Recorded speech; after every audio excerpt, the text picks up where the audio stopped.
একা থাকার চাইতে শান্তি হয়তো কিছুতেই নেই। কাউকে ইমপ্রেস করার ব্যাপার থাকে না, কে থাকলো কে চলে গেল এসব নিয়ে মাথা ব্যথাও থাকে না, কে কতটা গুরুত্ব দিল এসব নিয়ে ভাবতেও হয়। আসলে জানেন কি, আপনার জীবনে যত বেশি মানুষ আসবে একটা সময় গিয়ে আপনার কষ্টটা তত বেশি হবে। তাই যদি একা থাকেন তাহলে চেষ্টা করেন খুশি মনে নিতে। একাকিত্বে এক অদ্ভুত রকমের শান্তি আছে যা সবাই ফিল করতে পারে না। হ্যালো এভরিওয়ান, কি অবস্থা সবার? সকালবেলা ঘুম থেকে উঠে সকাল সকাল চলে আসলাম নার্সারিতে। একটা গাছ নেব এজন্য।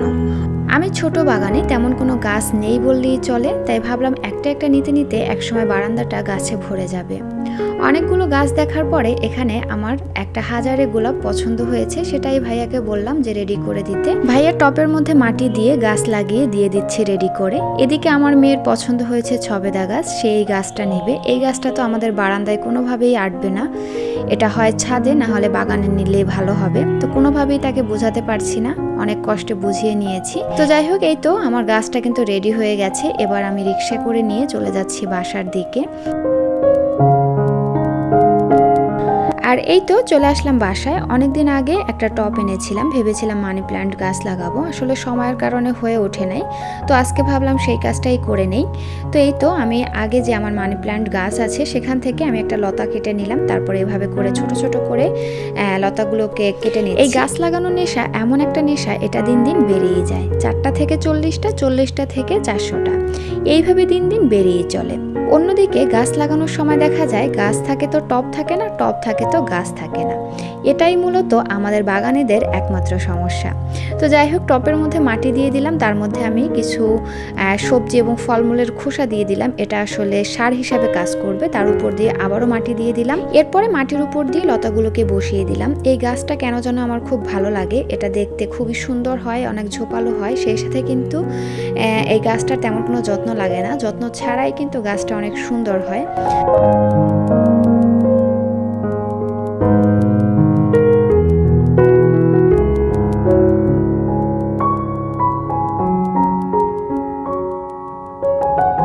তো যাই হোক, সব কিছু গুছিয়ে নিয়ে জায়গাটাকে পরিষ্কার করে নিয়ে তারপর খুব ভালো করে একটু মুছে নিচ্ছি। মুছে নেওয়ার পরে চলে যাব ঘরে। ঘরে আজকে অনেক কাজ, বিশেষ করে আজকে ঘরটা একটু ডিপ ক্লিন করতে হবে। তো এদিকে আপনাদের ভাইয়ার আজকে ছুটির দিন, তো বললাম যে আমাকে একটু হেল্প করো। সে এমনিতে যেটা তার পক্ষে সম্ভব সে চেষ্টা করে আমাকে সব কাজে হেল্প করতে। তো এই বাসায় ওঠার পর থেকেই কিন্তু আমি প্রতিদিনই ঘষা মাজার উপরে আসি, তাও কেন যেন ময়লাগুলো পরিষ্কার হচ্ছে না।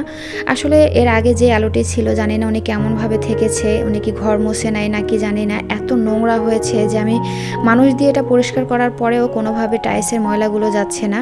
আর বাথরুমগুলোর অবস্থা যে কি করছে ওইটা আসলে দেখানোর মতন অবস্থায় নাই, ওটার কথা নাই বলি। প্রতিটা বাথরুম থেকে শুরু করে বারান্দা, বেডরুম, কি যে অবস্থা ময়লা, এটা আসলে দেখানোর মতন ছিল না। আর আমি জানি না মানুষ এত নোংরা বাসায় কি করে থাকে, মানুষের তো রুচিরও একটা ব্যাপার আছে।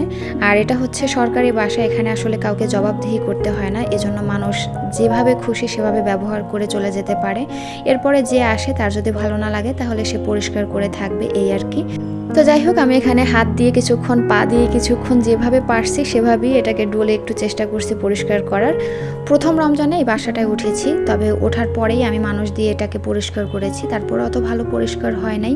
তো রমজান মাসে রোজা রাখতে হয়, এই জন্য ভারী কষ্টের কোনো কাজ করতেও মন চায় না। তো ভাবলাম আজকে যতই কষ্ট হোক না কেন একটু করতে হবে। ড্রয়িং রুমটা খুব ভালোভাবে পরিষ্কার করে নিয়ে আমি চলে আসলাম রান্নাঘরে। রান্নাঘরটাও খুবই অপরিষ্কার ছিল, বিশেষ করে দেওয়ালগুলো কাস্টে হলুদ হয়েছিল। তো যাই হোক, এখানে যেহেতু রান্নাবান্না করতে হয় তাই আগে এটাকে আমি খুব ভালোভাবে পরিষ্কার করে নিয়েছি। এখন জাস্ট হালকা একটু মুছে নিচ্ছি। তারপরেও রান্নাঘরের ফ্লোরটাকে আমি ভিক্সল দিয়ে ভালোভাবে পরিষ্কার করে নিয়েছি। আসলে সব কিছু তো ভিডিওতে দেখানো যায় না, তাহলে ভিডিও অনেক লম্বা হয়ে যায়।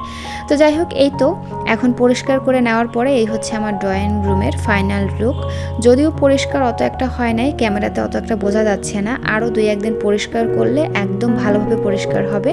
তো যাই হোক, আস্তে আস্তে করবো, রোজার মাস, রোজা রেখে আসলে এত শক্ত কাজ করাও যায় না। আর এই বসার ঘরটা নিয়ে আমার অনেক শখ আছে, এই ঘরটাকে আমি অনেক সুন্দরভাবে সাজাবো এবং আপনাদের সাথে আস্তে আস্তে শেয়ার করব।